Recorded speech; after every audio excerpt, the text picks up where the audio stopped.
उसका जो भाई था छोटा, बड़ा दुखी हुआ, पत्नी को लेके मैके चल दिया। ये फिल्म बता रहा हूँ तुम्हें, मैके चल दिया। जेठ ने कहा इधर आओ, तुम्हें क्या अधिकार है, हमसे आगे हो गए कि नहीं भैया अब ये रुकेगी नहीं, कि बहू मैं तेरे हाथ जोड़ता हूँ। ऐसे अपनी पत्नी से कहा घर की चाबी इसे दो।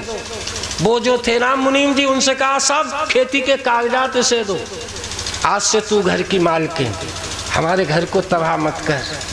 पानी पानी कर दी महाराज। ओ मेरी आंखों में आंसू आ गए। इसी तरह घर में अगर कोई सदस्य बिगड़े, हाथ जोड़ो पांव छुओ, बाहर बात मत जाने दो, कैसे भी हो संभालो। और बाहर जाए तो उन लोगों पे जाए जो तुम्हारे घर को संभालना चाहती हैं, याद रखो। हाँ, उनके पास न जाए जो यहाँ से अब आया आनंद बड़े बनते थे, उनके पास नहीं जाए। सबको बता रहा हूँ मैं, घर को संभालिए। कौन ऐसा घर है जिस घर में गड़बड़ नहीं होती है? पढ़ा लिखा हो सबके होती है। कुछ लोग ऐसे हैं कि उसके छींचर लेदर उड़ा देते हैं, कुछ लोग संभालते हैं, इसलिए संभालिए, यही काम है। तूने बहुत बुरा किया, आंखों से अलग हट जा, कुछ नहीं। मेरा राम कभी, मेरा भरत कभी गद्दी पर बैठेगा राम ही, लेकिन मेरा मनोरथ सिद्ध नहीं हो सका। पछाड़ खाकर गिर पड़े। केकई पर कोई फर्क, क्योंकि कुसंगति का प्रभाव। ऐसे बैठ गई मानो कोई शिकारी शिकार मार के बैठ गया हो। सुबह होते ही दरबार में सुमंत जी पहुंच गए। तमाम भीड़, महाराज दशरथ जब नहीं आए तो सुमंत जी केकई के भवन में गए, धरती पर पड़े हैं। बहुत दुख हुआ। केकई से इसका कारण पूछा। केकई ने कहा राम राम कहते हुए इनको ये सब हुआ है, उनको बुलाइए। राम जी राजा बनने की तैयारी, उनके साथी लोग उन्हें सजा रहे थे।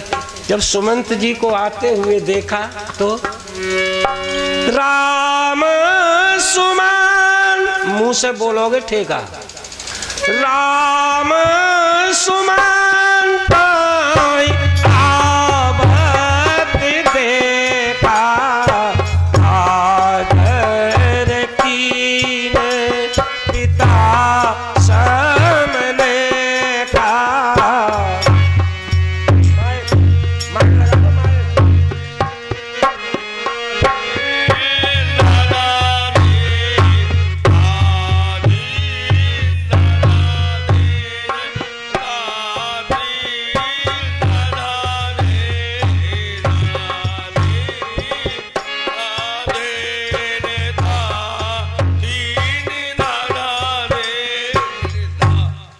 सुमंत जी को आते देखा तो ऐसे सम्मान किया जैसे पिता का।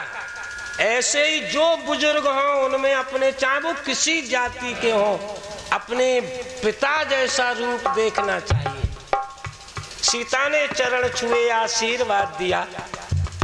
तब राम जी केकई के भवन में जाते हैं और जैसे ही सज्जनों उस केकई के भवन में पहुंचे, पृथ्वी पर पिता को पड़ा देखा तो आदर्शता देखिए आप।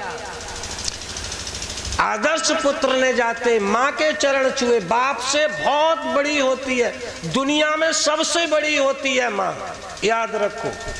जिसने माँ की कदर न जानी वो नर है शैतान। माँ को अगर गाली दे दी तो समझ लो वो शैतान से भी गिरा शैतान।